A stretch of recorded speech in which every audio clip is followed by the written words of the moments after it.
Hey everybody, this is a section from Baruch Knei-Paz's The Social and Political Thought of Leon Trotsky. The section's titled The Period of War Communism, and it's about economic reconstruction during the Russian Civil War and Trotsky's thoughts about it.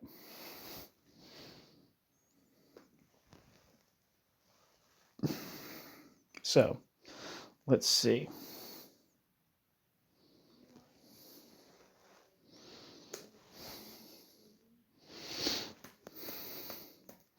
It's the first section in a longer chapter, so I'm going to read the introduction to this chapter, which is only like a page long first. And the chapter is titled The Social Revolution. And it starts with a quote, "Once having taken power, it is impossible to accept one set of consequences at will and refuse to accept others, ...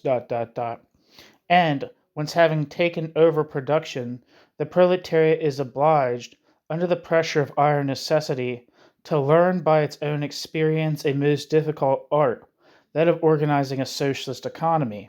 Having mounted the saddle, the rider is obliged to guide the horse, on peril of breaking his neck." End quote. Trotsky, Terrorism and Communism. In retrospect, it is clear that Russia in 1917 and in the years thereafter was the first, quote, underdeveloped country, end quote, if this term is understood to signify not only a backward society, but one determined, insofar at least as its government is concerned, to overcome its backwardness. By now, the analogy between Russia and subsequent, quote, underdeveloped countries, end quote, is of course a truism, and we shall not belabor it. It may be noted, however, that the situation confronting the Soviet government in 1917 and later may serve as a model of the dilemmas which were to arise, albeit with obvious local variations, elsewhere. And though the intended manner of the eventual resolution of these dilemmas, willfully, rapidly, totally, and in accordance with those standards of a modern society, which were and are associated with the West, may or may not serve as a model for others, it had implications beyond itself, both as regards the methods to be used and the goals to be sought or options available.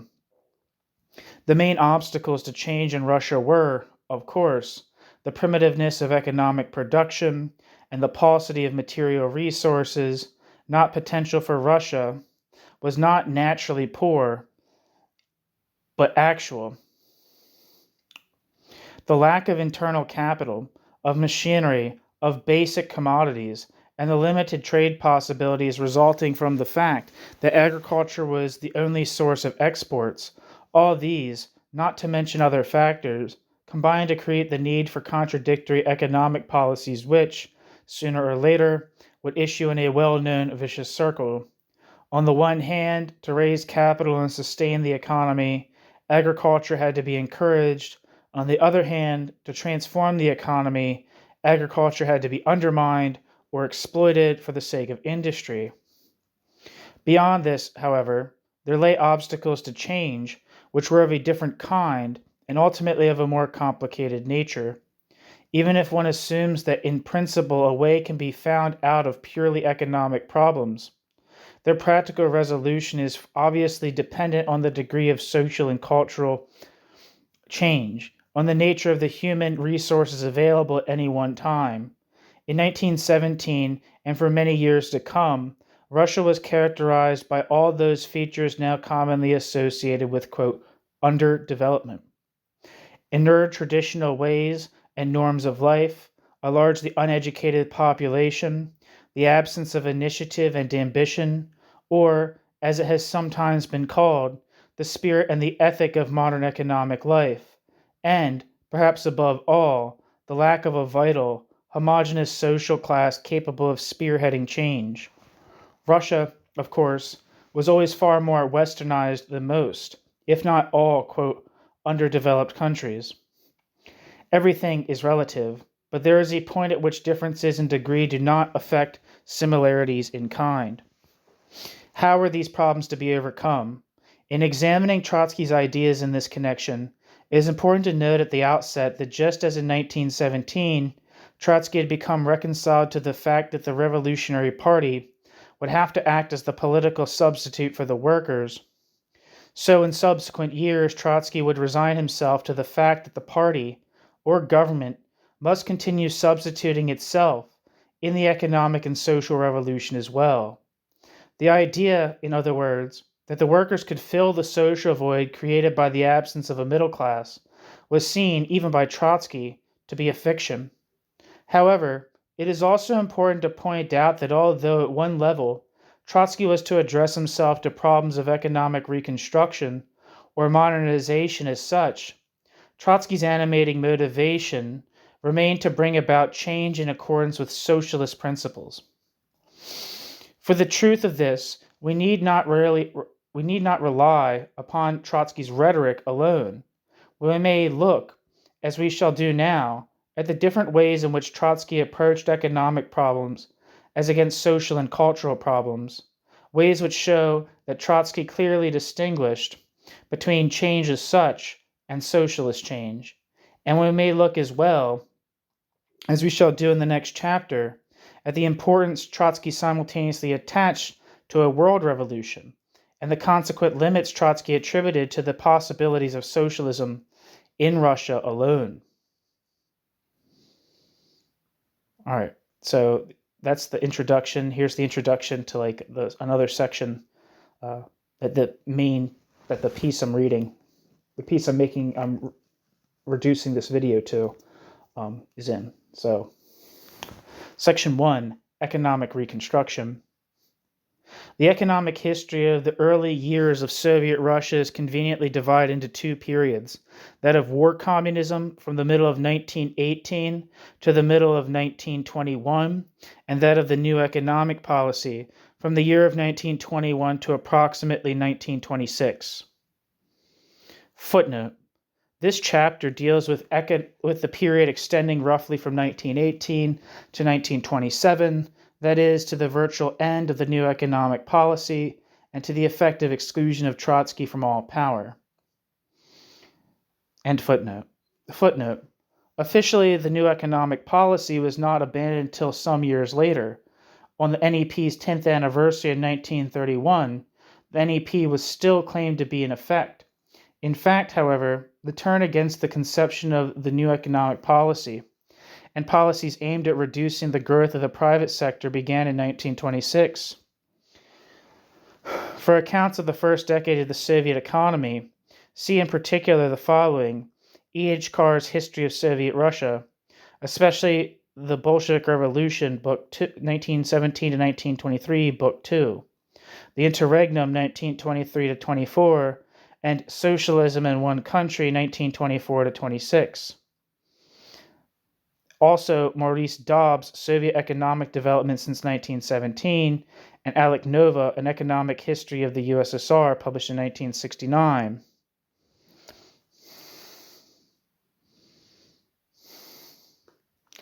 So let's see.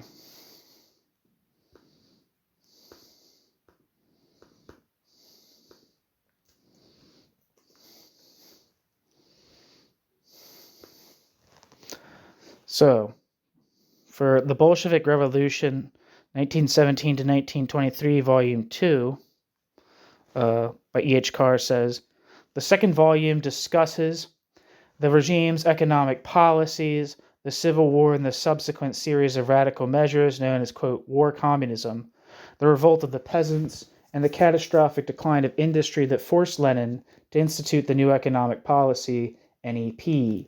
The course of the NEP is traced down. I feel like I fucked that up. The second volume discusses the regime's economic policies, the Civil War and the subsequent series of radical measures known as, quote, war communism, the revolt of the peasants, and the catastrophic decline of industry that forced Lenin to institute the new economic policy. The course of the new economic policy is traced down the price crisis of 1923 and the first tentative steps towards planning. Okay, so that's E.H. Carr's The Bolshevik Revolution, 1917 to 1923, Volume 2. Let's see what it says for the interregnum.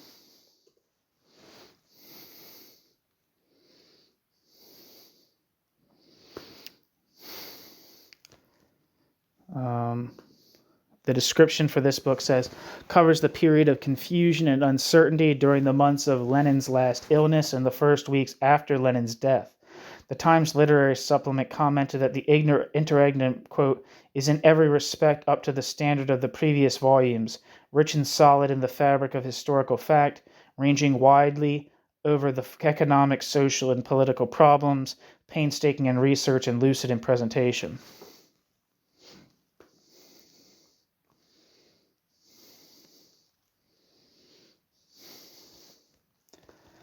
Okay.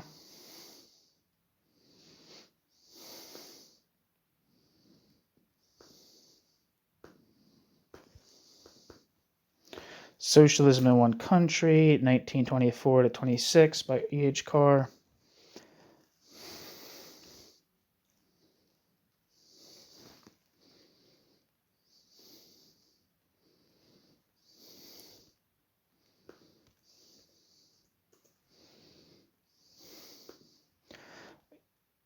Yeah, I'm not seeing any description for this book.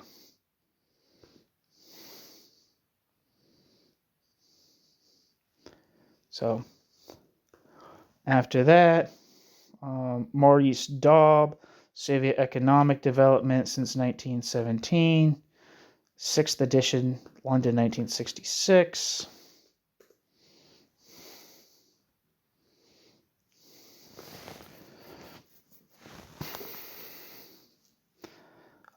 The description from the Routledge website says, this book follows on from the author's volume, Russian Economic Development, and although it encompasses some of the same material, it charts the history and progress of the Soviet economy down to the efforts at reconstruction after the Second World War. A new chapter was added which covers the post-war decade from the end of the war to the announcement of the six-year plan.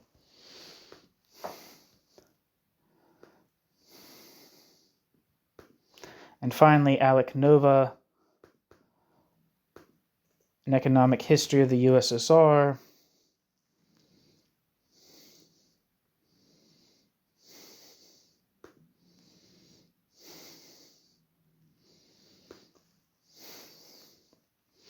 It says it traces the economic development of the Soviet Union from war communism through the 5-year plans and collectivization to the beginning of the Gorbachev reforms and the final disintegration. Okay, back to the text and footnote. Because of the very different character of these two periods, the NEP and war communism, and of the problems raised by them, our discussion of Trotsky's economic views will proceed in accordance with this division. All right, so that's what I'm doing, right, with this video. I'm saying the period of war. I'm reading the section on the period of war communism in this video, and I'll read on the new economic policy in another video. Whether war communism was introduced as a result chiefly of practical considerations, the extremely difficult conditions created by the Civil War, or whether war communism was motivated primarily by the ideological preconceptions of the Soviet regime, is a question over which there is some disagreement among historians of the Soviet economy. Probably both factors played their role, but what is certain is that if conditions did dictate the adoption of war communism, the regime had no difficulty in justifying war communism ideologically. For the policies pursued and defined under this rubric involved the most intensive socialization by the state. Almost all industry was nationalized, private trade was banned, agricultural surpluses were requisitioned, and peasants prevented from freely marketing their products. Money exchange was partially eliminated, and workers and trade unions virtually militarized. All this in the end led to near disaster, to an almost complete economic collapse. Footnote. This is not to imply that war communism alone was responsible for the chaos which reigned in the Russian economy by 1921. Obviously, the economy was in ruins as a result of the Civil War itself, but it is clear that the policies of war communism, far from alleviating the situation, exacerbated the situation. End footnote. But at the height of war communism, there were not a few Bolsheviks who believed that war communism would lead rapidly to the creation of an economic foundation for socialism. The whole of Trotsky's position on war communism indicates that Trotsky was among the most conspicuous of these optimistic Bolsheviks. Footnote. The main source for Trotsky's economic views during the period of war communism is volume 15 of his Sochenenia, which is entirely devoted to economic subjects. That's like his early collected works. I think it's like from the 1920s, when he was still in Russia. End footnote. Whatever may have motivated others in supporting war communism, it is abundantly clear that Trotsky himself saw war communism as first and foremost an instrument for the rapid socialization of Russia, and only secondarily as a stopgap policy for dealing with particular problems created by civil war. We may take as a central text an expanded version of a report which Trotsky delivered to the Third All-Russian Congress of Trade Unions in January 1920, supplementing it with references to other of his speeches and articles in order to see how enthusiastic Trotsky was about the measures adopted during war communism, and how convinced that only such measures could succeed in transforming Russian society in preparation for socialism. Footnote. The original report bears the long title of Something in Russian. It was published in Pravda, number 14, 22nd of January 1920, and republished in its original form in Trotsky's collected works. However, Trotsky later expanded the contents of the report with extracts from other reports and included the whole as Chapter 8 of his Terrorism and Communism. All subsequent references are to this expanded edition. End footnote. Preoccupied with the Civil War, Trotsky had turned his mind to economic matters only toward the end of 1919. From the very outset, Trotsky's views inclined towards extremist solutions. In the middle of December 1919, Trotsky submitted to the party's Central Committee a set of proposals for dealing with the economic situation, of which the most daring was the militarization of labor. Footnote. Something in Russian. End footnote. Here, for the first time, Trotsky suggested that the Red Army be used to direct demobilized soldiers, by compulsion if necessary, towards essential jobs in the economy. Footnote. However, the need for imposing discipline and control over labor was first emphasized by Trotsky as early as March 1918. End footnote.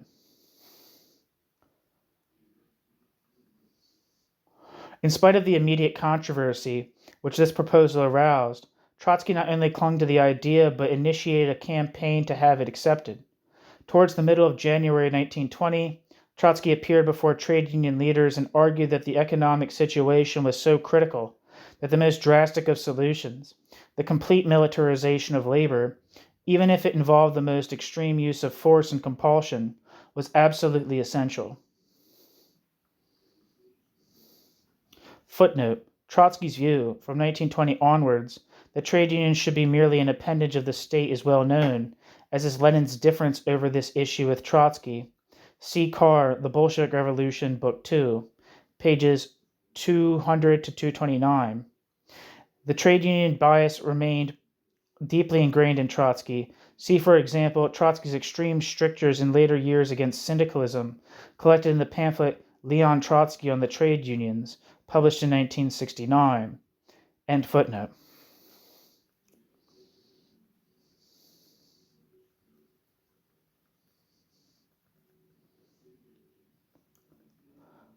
Although Lenin supported Trotsky's proposal, it continued to be widely opposed. But it is only in the report to the Congress of Trade Unions, later in January, more exactly in the expanded version of that report which Trotsky published in 1920 as part of his Terrorism and Communism, that Trotsky made clear the broader reasons for the labor militarization proposal. Although Trotsky was convinced that it was also vital for dealing with the immediate problems of the economy, Trotsky's real concern was with establishing the social foundations of the future, the groundwork for the collectivist society. Thus, the report began with a definition of the importance which Trotsky attached to the form of the organization of labor. Quote, "The organization of labor is in its essence the organization of the new society, every historical form of society in its foundation a form of labor organization," end quote. Trotsky, Terrorism and Communism. And Trotsky continued with a general statement about the nature of labor and the place of discipline. Quote, "As a general rule, man strives to avoid labor. Love of work is not at all an inborn characteristic. Love of work is created by economic pressure and social education. One may even say that man is a fairly lazy animal. It is on this characteristic, in reality, that all human progress is, to a large extent, founded. For if man did not strive to spend his energy economically, if man did not seek to acquire the maximum quantity of products in return for the minimum quantity of energy, there would have been no technical development or social culture. From this it appears, therefore, that human laziness is a progressive force. ... We must not, however, draw the conclusion from this that the party and the trade unions must encourage this characteristic as if it were a moral duty. No. We have enough of it as it is. The problem confronting social organization is, in fact, to set, quote, laziness within a definite framework, to discipline laziness, and to pull mankind together with the aid of methods and measures invented by mankind itself," end quote. Trotsky. Terrorism and Communism. But this is only by way of a preliminary justification for the imposition of discipline upon labor. For Trotsky was concerned not merely with education and propaganda towards regular habits of work, but compelling, and coercing workers to function and produce in a manner determined by their political leadership. In fact, though Trotsky paid lip service to the need for persuasion, for pointing out to workers the importance of discipline and of the fulfillment of production goals, Trotsky did not really believe that such an approach would have an appreciable effect. Trotsky argued instead that the best form of education was in fact compulsion. The worker would learn to work if the worker was forced to work. But how was compulsion to be justified? In the same way, Trotsky believed that the, quote, dictatorship of the proletariat, end quote, and civil war were justified in order to protect a workers' government. A dictatorship was essential. In order to save the Soviet Republic, a ruthless war was necessary. The battle on the military front having been won, the main threat to Soviet Russia was now an economic collapse. All means necessary for preventing this collapse, for preserving the revolution, were justified, and the militarization of labor was the sine qua non of survival. The problem of the restoration of the economy was the problem of labor power's mobilization and proper distribution. Were it possible to acquire labor freely, or to depend on more than just a minimal spirit of voluntarism, the Soviet government would do so. Since it was not possible to do so, compulsion and coercion were justified. So the population had to be seen as a single, quote, reservoir of labor power from which the government could extract as the government deemed necessary.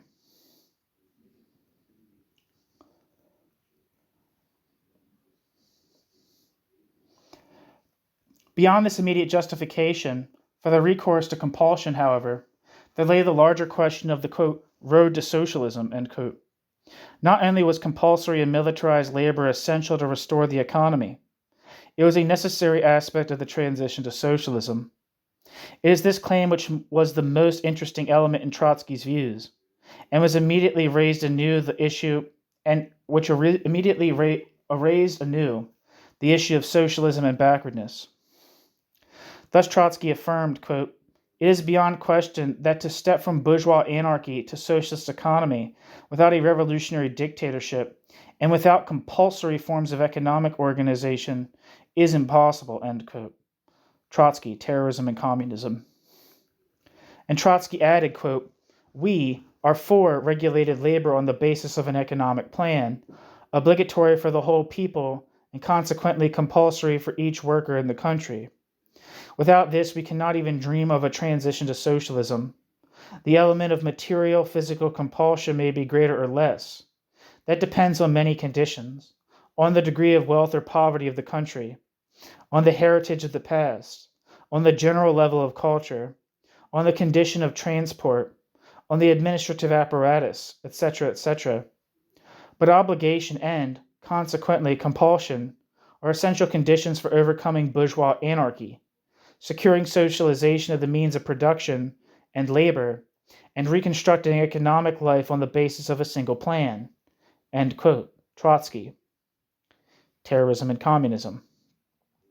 The compulsory militarization of labor was thus for Trotsky the, quote, "inevitable method," end quote, of labor organization, quote, "during the period of transition from capitalism to socialism," end quote. Trotsky, Terrorism and Communism. Why was it essential and inevitable? In fact, precisely because the transition was not so much from capitalism as from a semblance of capitalism.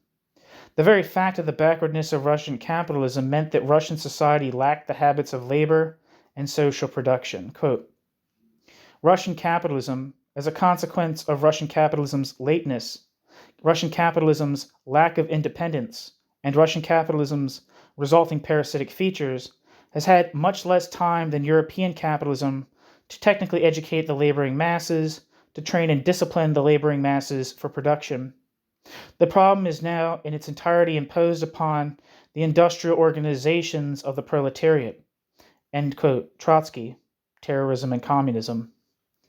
Thus, in a backward country such as Russia, the bypassing of the full capitalist stage of development meant that it became the task of the workers' government, quote, "under the leadership of the workers' government's vanguard," end quote, to educate the working class.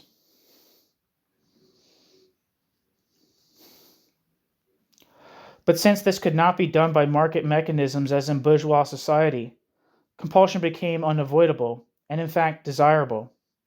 Bourgeois methods, scarcity, unemployment, surplus labor, and the consequent necessity of the worker to accept capitalist conditions in order to subsist, or in any case themselves forms of coercion, though paraded under the fiction of free labor. The difference between this coercion and that of the workers' state was that the latter openly advocated it and admitted to it, making no pretense at concealing coercion, since it was, quote, "in the interest of the workers themselves," end quote. Terrorism and Communism. Quote, "Repression for the attainment of economic ends," end quote, Trotsky wrote, quote, "is a necessary weapon of the socialist dictatorship," end quote. Terrorism and Communism. The task of the Soviet government was to create those qualities of work and production which Russian history failed to create. The spirit of competition, of personal initiative, of self-discipline, of pride in work done, together with a consciousness of the ideal of social collective production, cooperation, solidarity, and mutual responsibility. There was yet a further justification, in Trotsky's view, for the use of coercion in the name of socialism, and this was that socialism would in the long run shorten the period of hardship which separated the backward society from the backward society's modern future. Imposing burdens at the outset, it would lighten the future in a way which would have been impossible had the society been transformed in accordance with the capitalist method. Quote, "If Russian capitalism developed not from stage to stage, but by leaping over a series of stages," quote, "If Russian capitalism developed not from stage to stage, but leaping over a series of stages, and instituted American factories in the midst of primitive steppes," as in like the geographic steppes, "the more is such a forced march possible for a socialist economy. After we have conquered our terrible misery, have accumulated small supplies of raw material and food, and have improved our transport, We shall be able to leap over a whole series of intermediate stages, benefiting by the fact that we are not bound by the claims of private property, and that therefore we are able to subordinate all undertakings and all the elements of economic life to a single state plan. End quote. Trotsky, Terrorism and Communism. This reads almost like the view, which years later was to become widely entertained in many underdeveloped countries, that socialism, especially socialism's Russian Marxist variety, was the quickest road to modernization. And this is undoubtedly what Trotsky himself believed both before 1917, when Trotsky claimed to disentangle theoretically the way out of Russia's social impasse and economic backwardness, and now in 1920, as Trotsky reformulated concrete proposals for economic reconstruction. The point in what Trotsky was saying, however, seems to be not that the socialist road was quicker for being only socialist, but that the socialist road was quicker for being also compulsory. And indeed, who could deny that coercion brought more rapid results than the attempts to persuade and the freedom to abstain than a system which relied on attaining actual consensus on policies? Whatever his own criticism of coercion less than a decade later, it is clear that this was precisely the manner in which Trotsky grasped the advantages of coercion during these early years of the Soviet regime. Without regimentation imposed from above, the road to modern society would be long and uncertain, and without a modern society, Russia could not become socialist. In any case, what would be the point, Trotsky wondered, of seeking consensus and social responsibility in a country so politically inexperienced and so socially divided as Russia was? Footnote. This theme runs through the whole of the report, but see especially page 158. One second.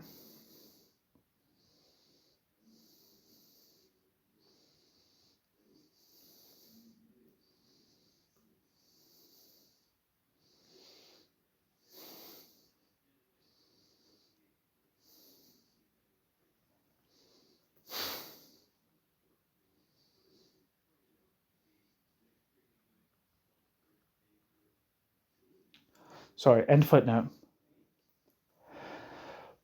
But was not the very idea of compulsion anathema to the socialist mind?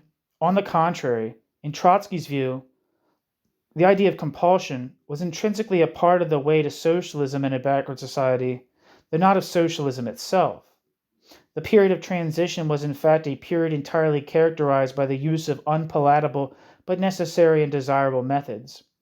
Thus Trotsky could write, quote, "The very principle of compulsory labor service is for the communist quite unquestionable.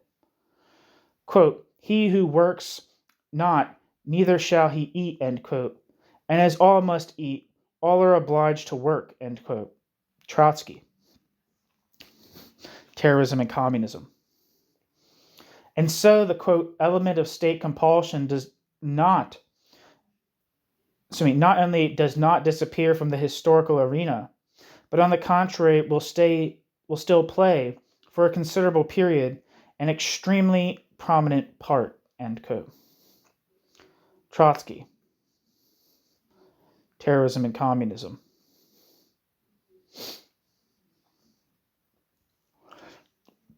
Yet there was a difference in Trotsky's view between this compulsion and that practiced by non-socialist regimes. Morally, not to mention socially, this coercion was superior and justified because this compulsion was, quote, applied to a workers' and peasants' government in the name of the interests of the laboring masses, end quote. Trotsky. Terrorism and Communism. The difference, therefore, between Soviet and other compulsion, Trotsky declared, was, quote, defined by a fundamental test, end quote, who is in power, end quote. Trotsky. Footnote. For almost all of Trotsky's writings on the organization, mobilization, and militarization of labor, see his Russian Collected Works, Volume 25, pages 3 to 206 and 251 to 243, 251 to 342. It would have been merely tedious to give an account of these writings, and superfluous, since they add only dry economic details to the central ideas expressed in the report, which has formed the basis of this section. End footnote. And that's the end of this section. The next section is titled The Period of the New Economic Policy. Thanks for listening.